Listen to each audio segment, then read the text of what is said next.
Hello, everyone. I want to welcome you to the workshop for the economy block that we're going to be doing, both a foundation paper piecing, which is FPP for those who are like the abbreviations, and we're also going to be doing, after we finish 8 blocks of the economy block, we're going to be doing a quilting of those 8 blocks that we put together in a 13-inch block.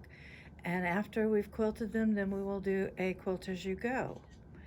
So my name is Gay Youngman, and Just So Vintage, where we do servicing and we do selling of our featherweights and other machines, and we do a distributor of the So Steady and Westerly ruler foot and templates. All right, the differences for the Zoom and the live will be that we will be actually doing a much shorter program because the actual workshop is 5 hours long, where the Zoom, I'm going to go through all the different steps for you and hope that you will understand from what I'm doing. And Lori Parker will have the tools that you need, tools and supplies you need for this project, as well as the foundation paper piecing sheets that you will use for this project. I want to first of all tell you that whenever I'm quilting, the first thing I need to do, and I need to do it right now because it's the first time I've ever done a Zoom program like this. It's not the same as a physical group that you have in front of you that you can go through each and every step and relax and enjoy the whole process. So the first thing I do when I am doing quilting is I take my hair and I shake it out and I put it up into a messy thing like this. Take a deep breath and relax. And that's what I'm going to do at this moment. The review of the sheet of the different things that we have in the workshop, I want to go through these and I'll just read them to you so that you know kind of what you need to do, and I'll point out these things as I'm going through them. The kits that I put together are two 14-inch batting squares, and I have an example of that right here. So these are batting squares. You'll get 2 of those. You'll have two 14-inch backs, which are the same size as your batting. And I mentioned before that when you put together the economy blocks in a 4-patch, that with the sashings in between, it will actually be 13 inches. And when you do a quilting project, you always want your batting and backing to be at least an inch larger than the others, than the top. You'll also get 10 1 inch by 6.5 inch sashing pieces that fit onto your 6.5 inch blocks that you will be foundation paper piecing. And then you will have 2 1-inch cornerstones. So each of these sashings will be put together with a cornerstone. And the reason for the cornerstones is when you're doing a quilt as you go project, you have to line up each of the rows, and the cornerstones always help to put those things together so everything matches. You'll also have 1.5 by 13-inch back sashing, and that's for the quilt as you go project later.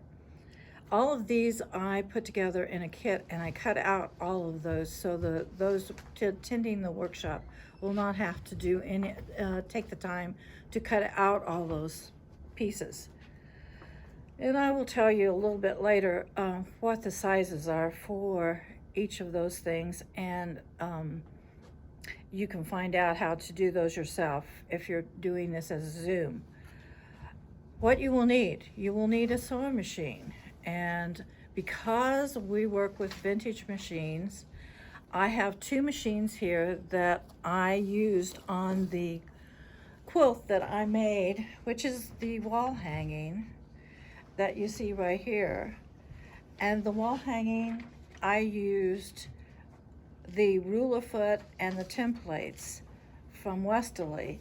And if you get up close on this, you will see that this is an apple core, the template that I used for the center of it. And I also used around the center of the block, I did what they call a paisley template. And as I mentioned before, something of this note would be a workshop in itself, because everyone would have to then have the templates, and they would have to have the foot that fits their particular machine. And they do not have to be vintage machines. They can be anything that probably you make. But Westerly, whenever we deal with the distribution of these parts, you tell us what kind of machine you have, and we can contact them and get that information to you of what they would be. Because ruler feet come in the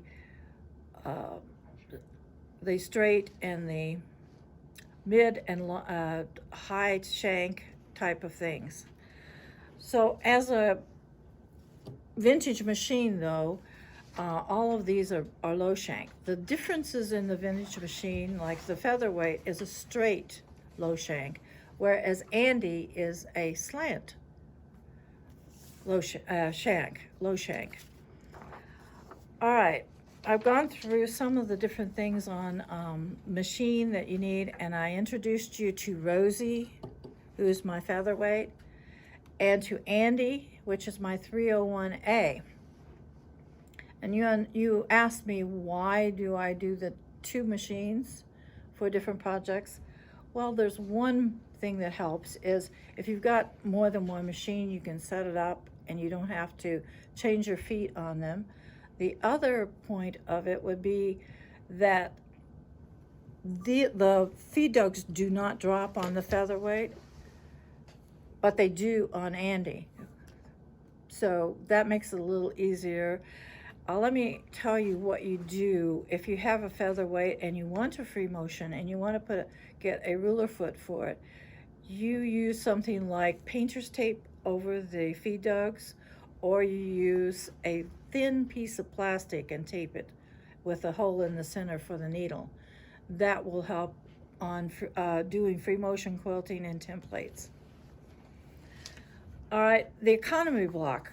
Let's talk a little bit about the history of the economy block. The economy block is from the Depression era and also from somewhere in the 1930s. And not too much is known about it, but the reason we know that it dates back to that time is because of the fabrics that were used in that block. It's a very versatile block. It is so versatile. Let me show you some of the different things that I have for you to see on this particular one. I have to get some of my things out of the way because I have so much for you to see. This is an example of using it, the center of it. You are just having an embroidery example of it. Another method you could use is applique. You could do applique for your different blocks. This you could call fussy cutting.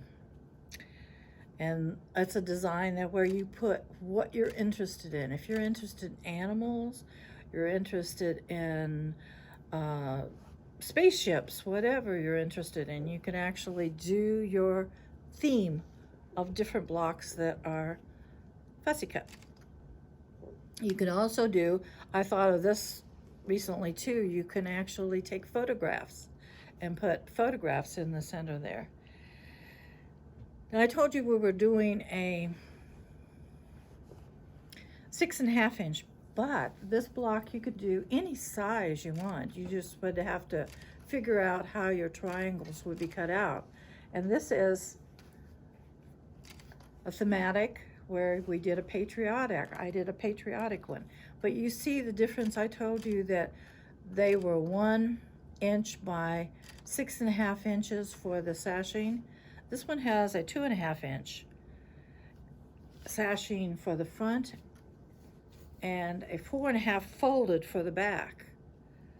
And you can see some of the quilting that I did on it. It's very simple, which is one of the ideas I had, is just do outline quilting, stitch in the ditch, or you could do straight line for it as well. But when you have a larger sashing like this with the 1 inch in the front of sashing for the ones that we will be doing, those meet together, so you don't have to worry about these at all. But when you're doing a larger one like this, you have a bare space in the center, so you have to fill that up with batting. So with the 2.5 inch sashing for the front and the 4.5 inch folded for the back, you put a 1.5 inch strip in the center to make it all even. This is what the block looks like whenever you do your 13 inch. As I pointed out before, your sashings are the size of your block, and you'll put 2 of these together, and 2 up here and 2 down here, and then you will do a 6.5 inch sashing, a cornerstone, and another sashing. You'll put those together, and then you'll put the 2 sets together as one block, and that is put together with your 14 inch backing and batting. Then you do the quilting on those. Here's another example of them done with a little fancier design. Why did I choose on the economy block to use just solids and cool colors? The reason I did that was because I wanted to make it inexpensive for you to complete a table, mat, a wall hanging like I did, or table runner, or you want to do the whole picture and do a whole quilt with this particular block. As I said, it's so versatile. Now, we want to do the foundation paper piecing examples here of what each step will be. The first step that you see here that on this, it's numbered. And the numbers are the wrong side of your block. And in this particular case, there's 9 numbers. The center is where you'll put that space that you've fussy cut, you've embroidered, whatever technique you've decided to use. In this case, it was just a blank solid. First thing you do is you crease each line, because you're working from the back to the front.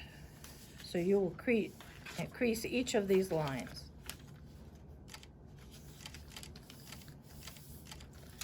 Every single one.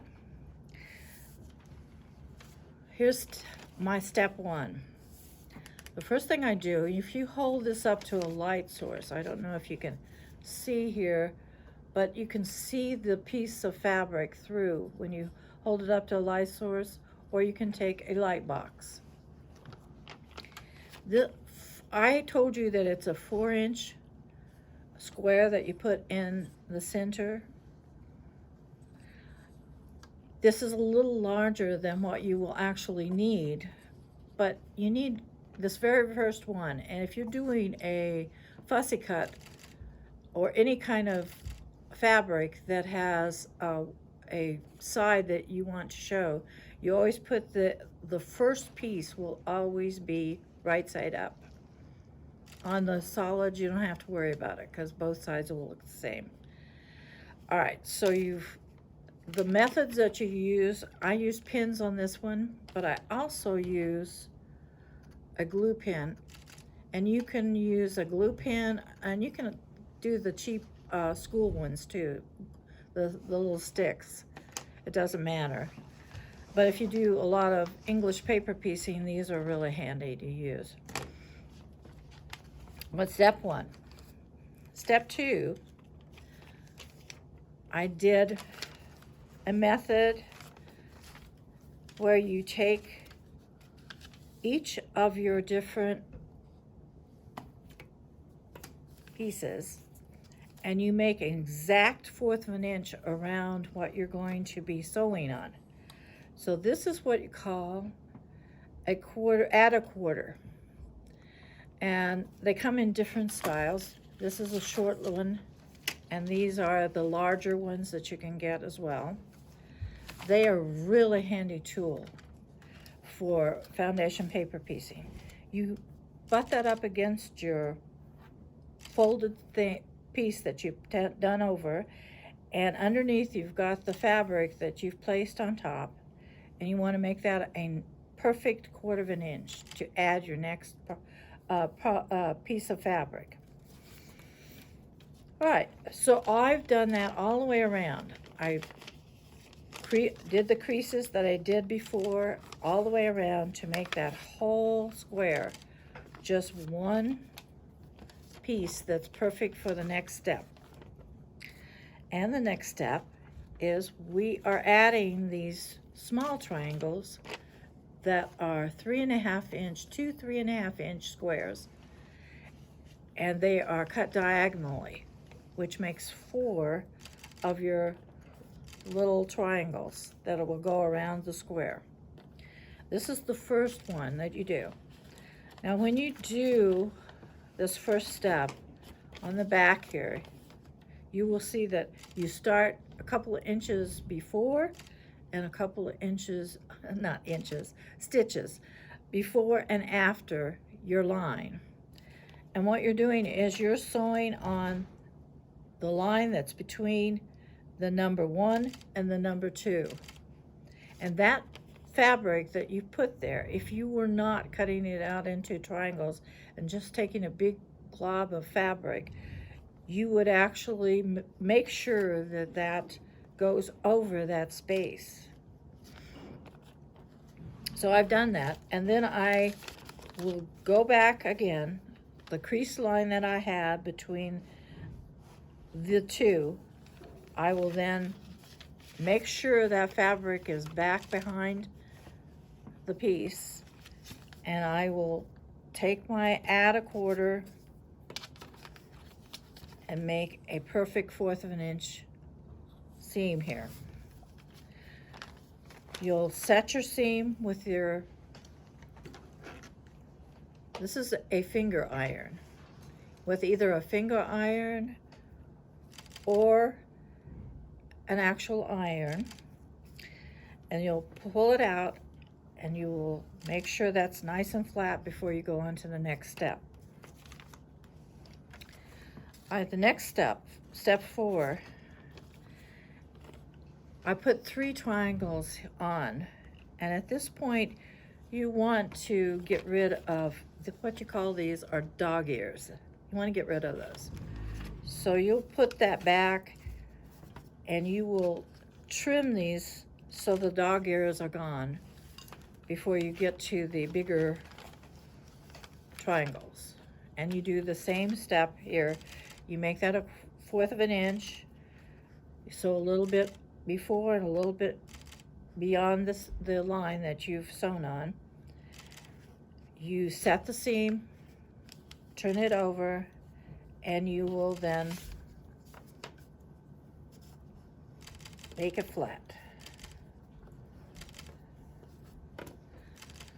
All right, the next step, step 5, I've gotten all the triangles on here, and I have gone through, Made everything 1/4 inch all the way around.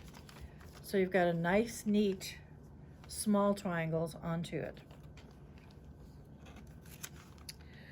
The next step, you do the very same thing with all of your larger triangles.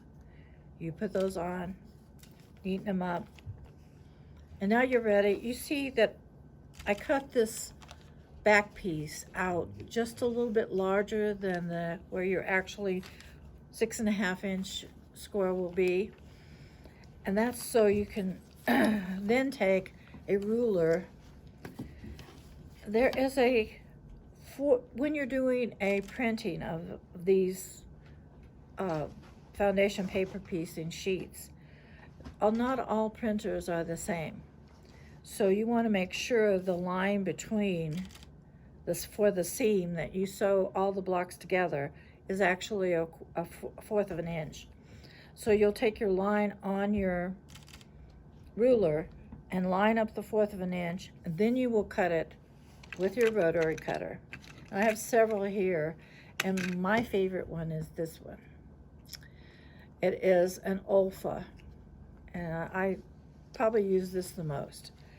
I do like the larger 45 inch one, but I use it for when I'm cutting a whole bunch of fabric at once. All right, we've got the block completely done. Now we've trimmed it down to the size of 6.5 inch.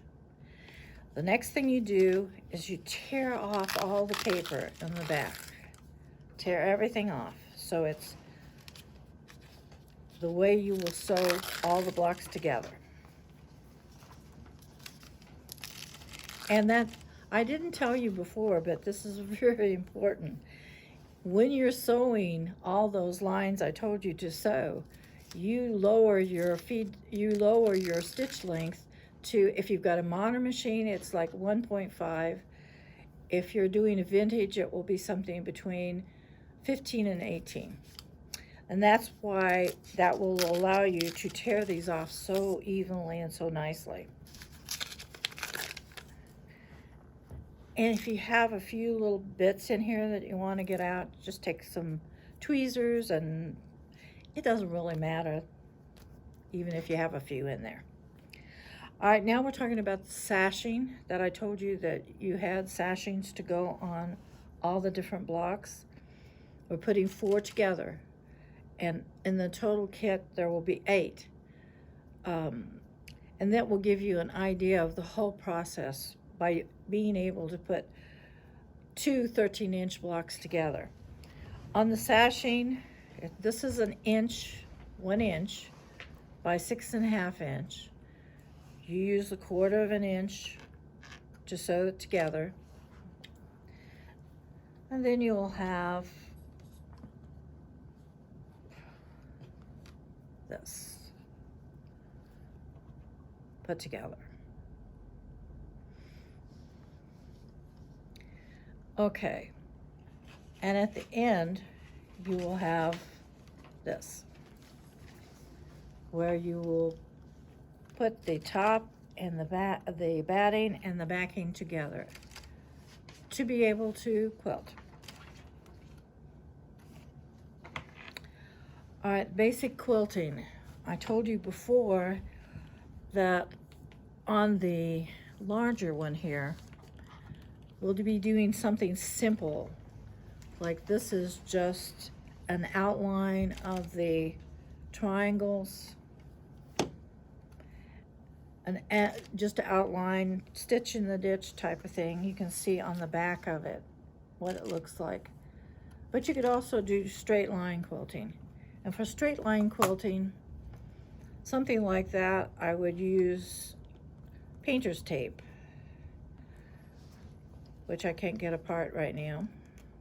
But you would make it across your block, sew up and down on the side, each side of that tape.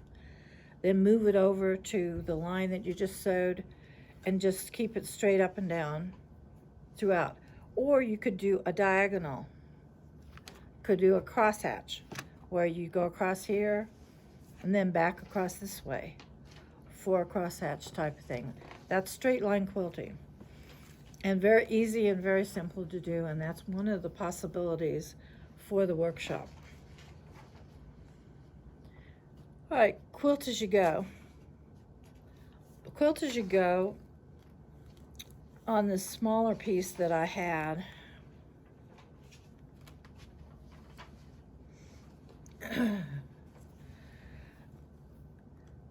Whenever you do a quilt as you go project, you will have the 1 inch in the front that you put down, but you'll also have the folded piece that you'll have on the back that will also go there. And then whenever you've got the batting in between, that will fold over to the part that you have sewn, and you can then do like I did on this one, and you can either hand piece that down, that folded piece on the back, or you can stitch it with a machine, which will make a line on the other side. That's your choice. I like the hand look. It looks nice and neat on the back and very pretty.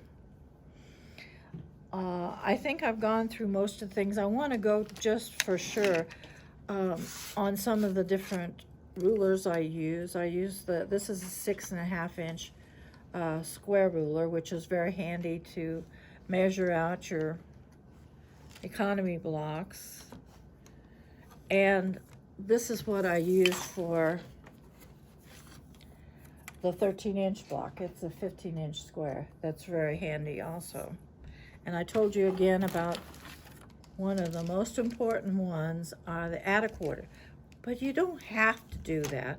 You can actually, as long as you have a definite 1/4 of an inch on a ruler, you can do the same thing. This one just makes it easy because you've got this little lip on it that makes it very handy to press up against your seam.